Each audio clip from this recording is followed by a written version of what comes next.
Oh my God. Took an absolute village to get here today. Absolute Village, episode 166. Hope you guys can hear me good. I think you can. And now that I have both ears on, it's evident that you can hear me. Episode 166, In a Jar football show. How about you, Bulldogs? We're going to just talk a little bit about the Super Bowl today. I got some lemon water here. Lemons are in season. Get these loud-ass headphones. Let me break that down a bit. If you're brand new to the channel, make sure you subscribe. We're the fastest-growing football channel in the land. Make sure you pound that like button, and if you don't do either, don't let your ass hit the dough on the way out. Light for the light, son. We stay on the grind, homie, because we grind harder. So I figured we'd just talk more about the Super Bowl today. A couple college football topics found their way into my consciousness, but it's just not a lot to talk about in college football. You got the Trinidad Chambliss thing going on. People wondering if Shane Beamer over at South Carolina is going to get it turned around. I feel like Shane Beamer, I mean, obviously being a coach in the SEC, it's a lot of pressure. And then you got the family side of it with the Beamers. You know, his dad, Frank, I think his dad, Frank, was Frank Beamer was the coach at Virginia Tech that got accidentally punched in the face. Y'all remember that? When some player was like getting hype and like just doing like a Tom Brady, you know, and he hit his head coach in the face on accident. People forget about that. Maybe I'll clip that for the day. So I've been hearing a lot of narratives. We'll probably spend the better part of the next 22 minutes unpacking this narrative I've been hearing. It's the title of the episode, and it's the question: are the Patriots contenders? Or better yet, are they pretenders? So we'll try and break down the specifics of the game. I got my outline sitting here ready for y'all. I've been sitting here ready to go for like 20 minutes. And my computers and my tech stack, they just, like I said, it took a village to damn get here today. Let me tell you what, I'm tired. I'm tired to the gills. Hard training this week. I haven't stopped since my competition Saturday, really. I mean, Sunday we rested, but probably need a day or two more of rest if we're being as real as could be. Will Campbell, tough go of it in the Super Bowl. Will Campbell had the type of game in the Super Bowl that I think every football player has feared having at some point in their career, no matter the stakes. And Will Campbell got exposed. Next Gen Stats had him for 14 and a half pressures, which would be most by a tackle in postseason history. A lot of folks that rewatched the film, I haven't rewatched the film. I probably would benefit from doing that. Some people had him at 10 pressures. Some people had him at 11.5 pressures. But it's speculated upon that the Next Gen Stats, the 14 and a half pressures that came from Next Gen Stats, I guess that's Amazon thing or an NFL thing, partnering with Amazon. Next Gen Stats had him at 14 and a half pressures, which is, according to some, inflated. I'm pretty sure the show I heard this from was a Patriots show. Okay, so it could. A lot of people are delusional, man. I know I'm delusional about the Bengals. You know, I come on here yesterday, who are my top 5 quarterbacks? And I don't think it's delusional at all to say Joe Burrow is the best quarterback in football. But once people find out I'm a Bengals fan, then they might say you're delusional. And I understand that. So when I look at the commentary from the game, I look at the takes that are starting to come around as a result of the Super Bowl. You got to look at some pro New England literature, and you got to look at some anti-New England literature, because there's both out there. Patriots have one of the most passionate fan bases in sports. Boston sports fans, love them or hate them, they're some of the most passionate fans out there. Have I seen some Patriots-centric podcasts since the Super Bowl that were a bit delusional? Yes. And then I've heard, and it's the title of this episode, it's kind of what we're going to be pontificating upon today, is, are the Patriots pretenders? And did they actually just have the easiest run in league history? So we're gonna look at that. Like I said, some people are saying Will Campbell did not give up 14.5 pressures. Either way you swing it, Will Campbell had the type of game that every football player has in their nightmares at some point. I used to always pull up to practice scrimmages. I used to pull up to inter-squad scrimmages at Stanford University and think, damn, am I going to get beat on a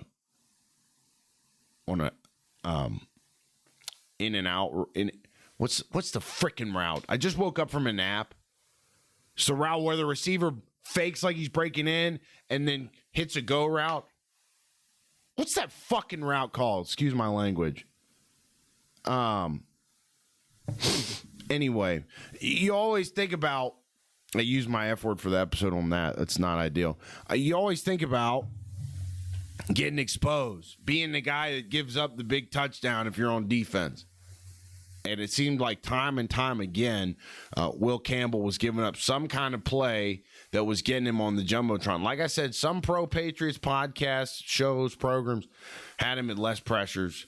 I haven't watched the film to be able to confirm my belief on what happened. But Morgan Moses over there on the right side is normally a pretty reliable player for New England up front. He had a rough game. Garrett Bradbury at center had a really good year, but struggled in this game. Both guards had problems for New England. Overall, they couldn't get any kind of push in the run game, and the pass protection just collapsed against a really good defense. And what Seattle did, and these are the things I do know about the game at this point. I got to go back and watch the film. But this is what I've read, this is what I'm understanding, is that Seattle's defense pushed the pace up front really early. They sent blitzes really early. But down the stretch in the game, they only blitzed 8 times in 53 dropbacks. They blitzed early to get Drake May rattled. They had a slot blitz with Witherspoon that was a big, big problem for New England. But the 4-man rush for Seattle, we talked about that on the show already, consistently effective. And the Patriots had to rely on their blitz-heavy defense. Really what it comes down to, guys, like the big question, people, I know I had somebody pop in, what was it, 2 days ago, saying that New England had an easy schedule. And I've kind of refuted that up to this point. But you kind of think about it a little harder. It was really easy to get behind Mike Vrabel. If you're a football guy, how can you not love Mike Vrabel? How can you not want to get behind Mike Vrabel? I took the Patriots. I said earlier this week that it's complete bullshit if you say that New England's run was easy. My perspective was that they had beaten 3 of the top 5 defenses in their playoff run alone. I still don't want to downplay that. That's a fact. But then you look at the other side of the football in this playoff run by New England, specifically the opposing quarterback position. I can't believe some idiot voted for Justin Herbert to be the MVP. Let's pull up this idiot's name. Who voted Justin Herbert for MVP? Sam Monson. What an idiot. Sam Monson. Let's look at this idiot's Twitter page. And this guy's probably got, 150,000 subscribers on YouTube. What an idiot. Sam Monson. I mean, they just give anybody a damn MVP vote. Irish NFL analyst. Oh, this guy's such an idiot. 131,000 followers on X. Anyways. Did y'all see Justin Herbert in that wild card game? Did y'all see how he played? Is that an MVP? Oh, his offensive line lets everyone through. And what he's able to accomplish with that terrible offensive line is nothing short of miraculous. Fucking nerds, man. I just used 2 episodes, or 2 F-bombs on the episode here. Hello, she loves Dr. Pepper. In the chat. Did I like Bad Bunny's halftime? I didn't watch it because I was on the golf course. But I also didn't watch that Turning Point. I don't know. It's just slop. I think you really know when you watch a production like the halftime show at the Super Bowl, you start to really understand what the elites think of you, if that makes any sense. So I didn't watch any of it. I did a little rant about the halftime show 2 days ago. I posted a clip about it. Some liberals were in my comments saying he's toxic. So make of that what you will, but I didn't watch it. And it wasn't because I was, I'm protesting the halftime show. I made fun of people like that too because they're idiots. But I just didn't watch it. I was on the golf course. I was hitting my irons good. And I knew it was going to be a long halftime, and I really wanted to lock in, so I just didn't watch it.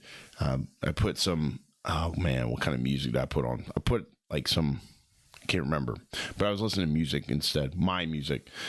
Kathy Lux. Hello, Kathy. I'm sad the Bengals are not making it to the Super Bowl every year. And I am too, Kathy.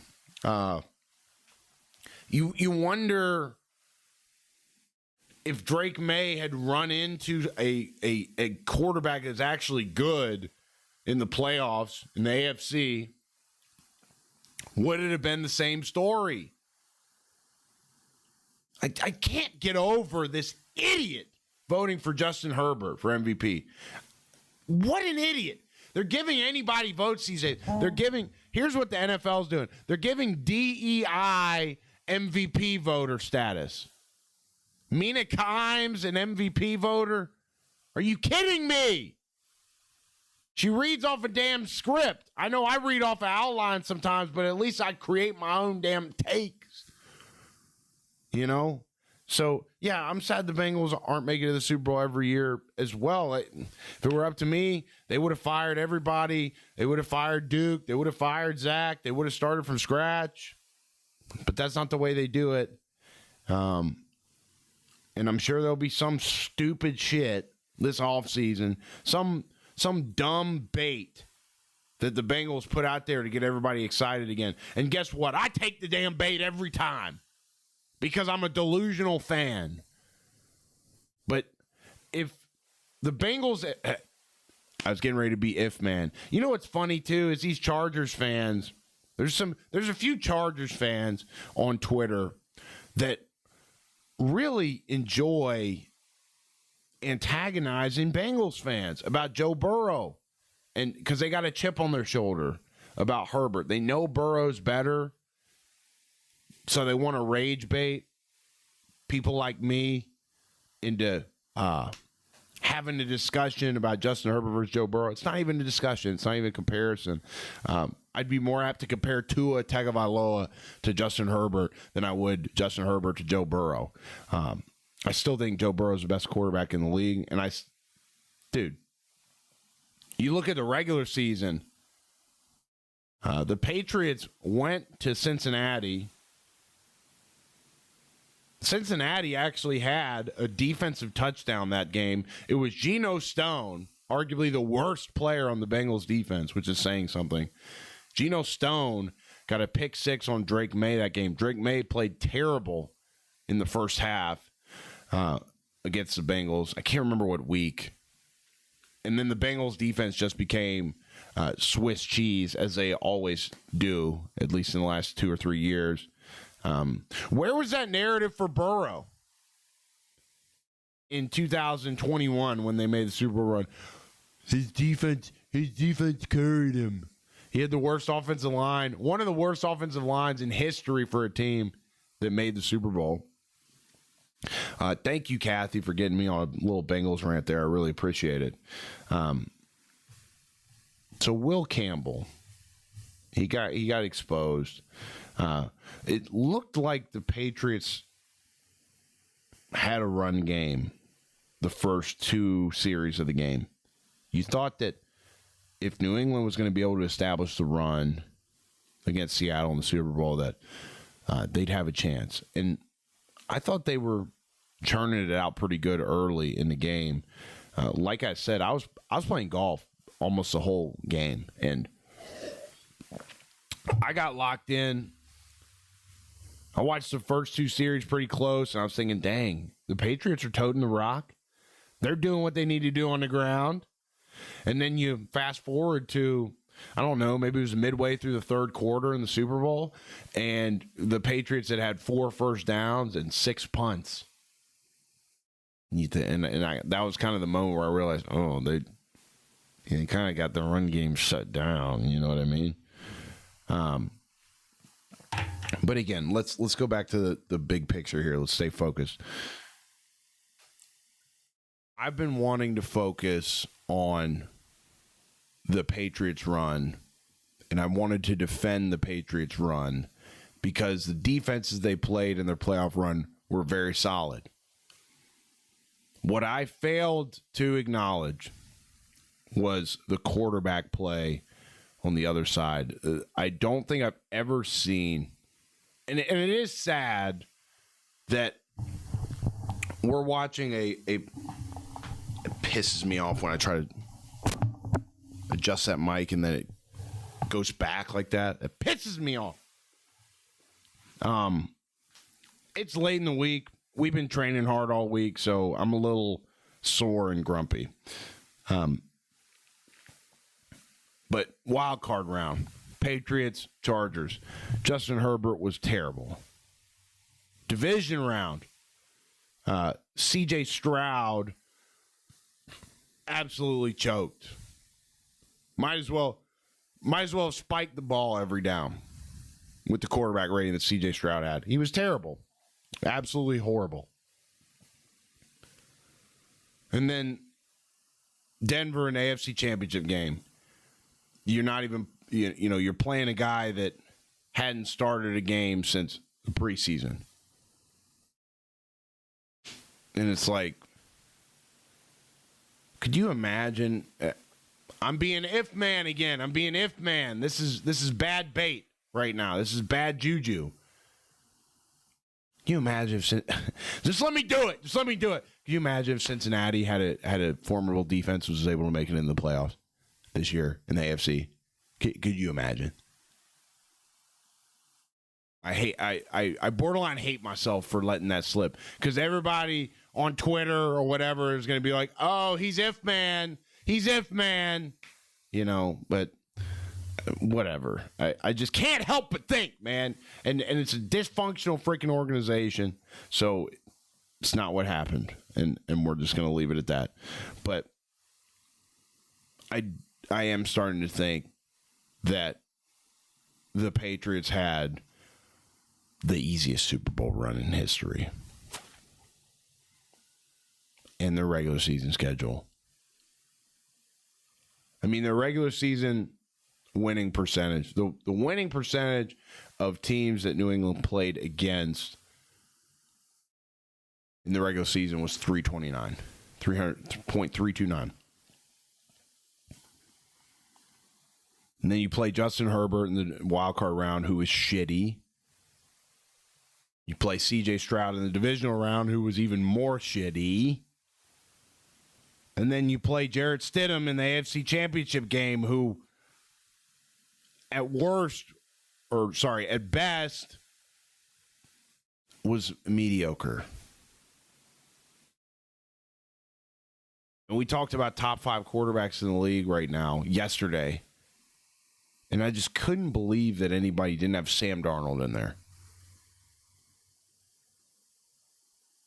He got a ring before Josh Allen. He got a ring before Lamar. He got a ring before Baker. I think what happens with Josh Allen, and I might be guilty. Look, my ex-girlfriend's from Buffalo, so it's fun for me to hate on the Bills now. And I mentioned this a lot before. Bills fans have developed some sort of animosity towards Bengals fans on Twitter for whatever reason. So it's kind of fun to hate on them, to hate on Josh Allen. But I am serious when I say this. I feel like people romanticize a version of Josh Allen that isn't quite reality. And I might do this with Lamar because they're in the same boat. You got that 2018 draft class. You got Darnold, you got Mayfield, you got Lamar, you got Josh Allen. And only one of them have rings. Only one of them have a ring. Hello, Miss Lindsay. Shout out to Miss Lindsay. Bills fans are starting to sound entitled. She said it, not me. You know what I mean? Yeah, it's gotten easier for me to hate on the Bills just for fun. Like I'm saying, you know, any team with a quarterback that they believe in, you're going to kind of look around. Like, I got Burrow. So I'm going to kind of look around and stack everybody up to Burrow and be like, man, Josh Allen ain't that. You know what I mean? But he's a great player. He absolutely took over the wild card game? Yeah, against Jacksonville, where he had a tush push and ended up taking it for 20 yards. Absolutely took it over. And I would put Josh over Lamar simply because Josh has a bit more strength, stature, and physicality to the way he runs the ball. If we're talking about throwers of the football, I think it's a toss-up between Allen and Lamar. I think Lamar does not get enough credit as a spinner of the football. I really don't. And I got a weird thing with Lamar Jackson because he's an AFC North opposing quarterback. If you're from the perspective of a Bengals fan, he's AFC North opposing quarterback. So that's a negative. But when I was a freshman at Samford University, we went on the road early in the season. It was my true freshman season, 2015. Lamar is my age. We went on the road to the University of Louisville. I wasn't a factor. I wasn't an impact player on the team. But for whatever reason, my coaches came to me the week of the Louisville game and said, hey, you're traveling. You're traveling with the team this week to Louisville. It's because I was from Lexington, and they knew I grew up hating Louisville. So that was cool. We had game planned for two quarterbacks. One was a white guy who I knew of, and the other was a black guy who I knew of, but neither of them had number 8 on their chest. It was early September, like I said. Game starts. Louisville's offense runs out there, and you see this guy running out of quarterback number 8, and you see he's a freshman. Okay. kind of thinking, this is interesting. I was a linebacker. And I think it was the first play, number 8, who we now know as Lamar. I watched this from the sideline. Gets the snap, direct snap, quarterback blast, I believe, or something. Design run. Like they were trying to set the tone. They were trying to show the world what they had.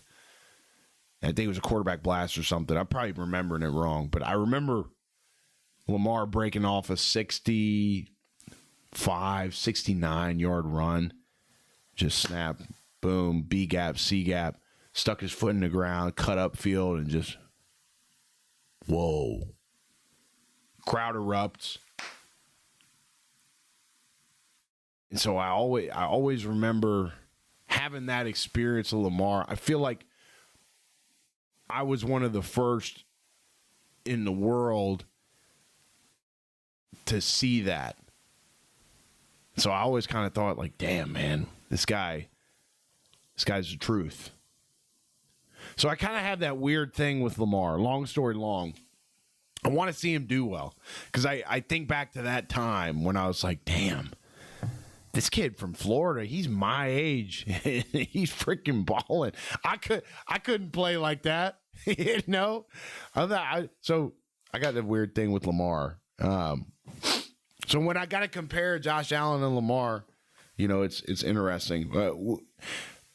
Yesterday we talked about quarterbacks. Today we're talking about quarterbacks. Welcome to the freaking offseason, you know. But yeah, Lamar's cool. Like, he wears the grills. He's black guys from Florida are the best. They're the best. The slang, the way they talk, their taste in music. They're the best. I love black guys from Florida. I don't know if Trump would say Florida that way. Florida.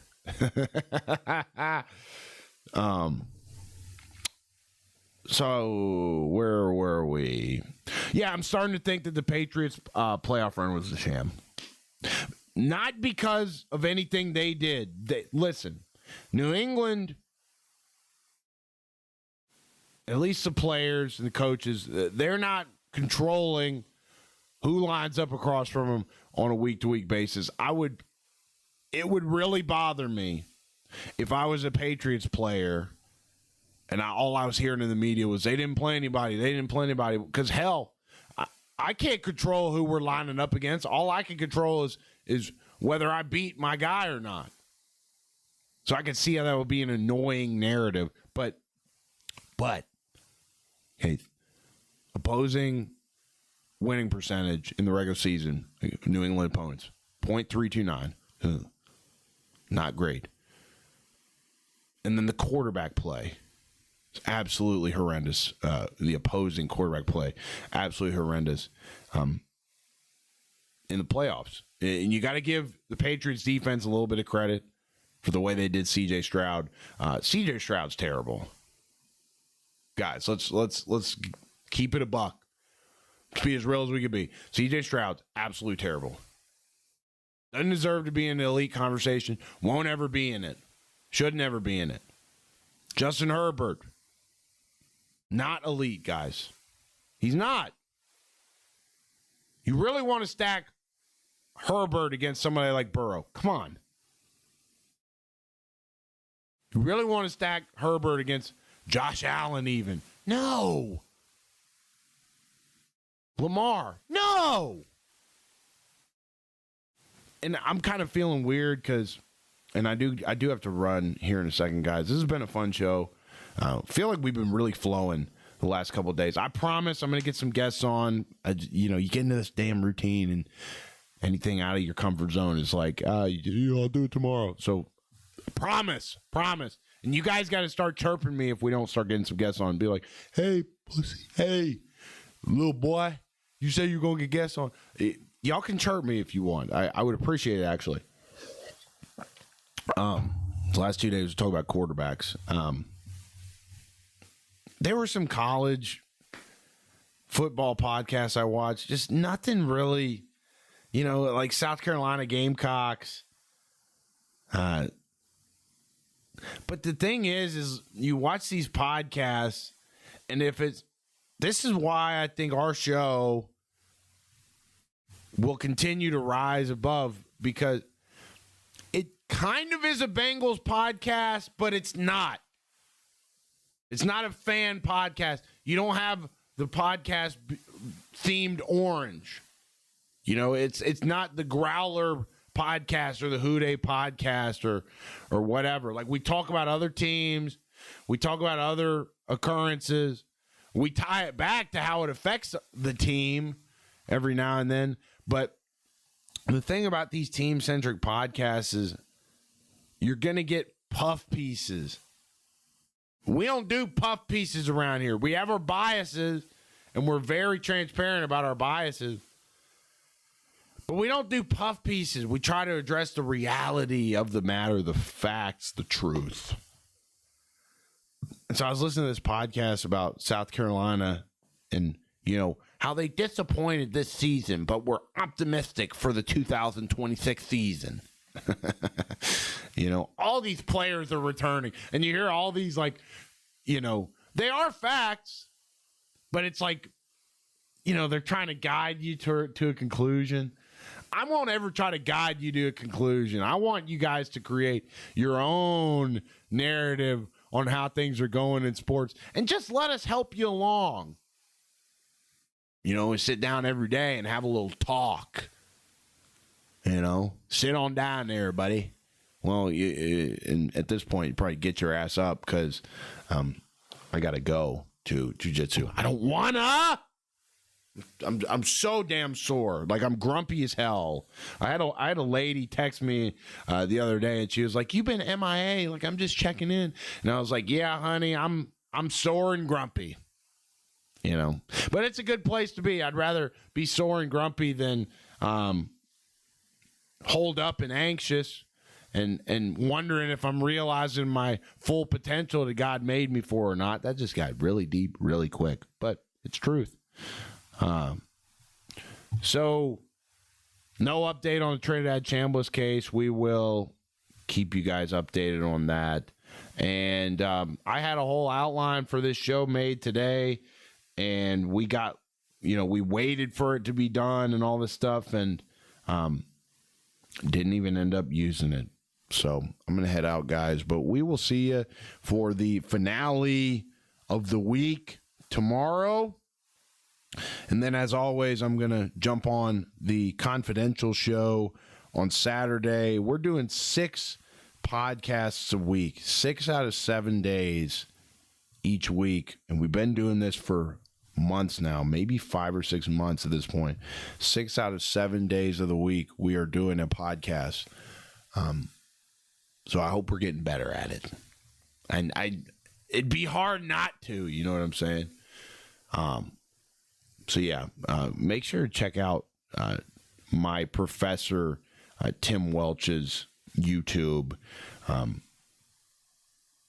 his Patreon. That's where our show lives. It's behind a little paywall. I think it's $5 a month. But if you want to listen to me talk about stuff other than football, that's where you can find it, on the Confidential show on Tim Welch's Patreon. All right, I'm heading out, guys. That's enough promo for today. Make sure to subscribe if you haven't to the channel. If you're watching on Twitter, welcome. We're trying it out. If you're watching on YouTube, don't be an asshole. Subscribe, okay? It doesn't cost you anything, and it helps us. And I feel like the quality of the show is good enough to warrant a subscription. You know what I mean? So don't be a dick. All right. Excuse my language. And that's that.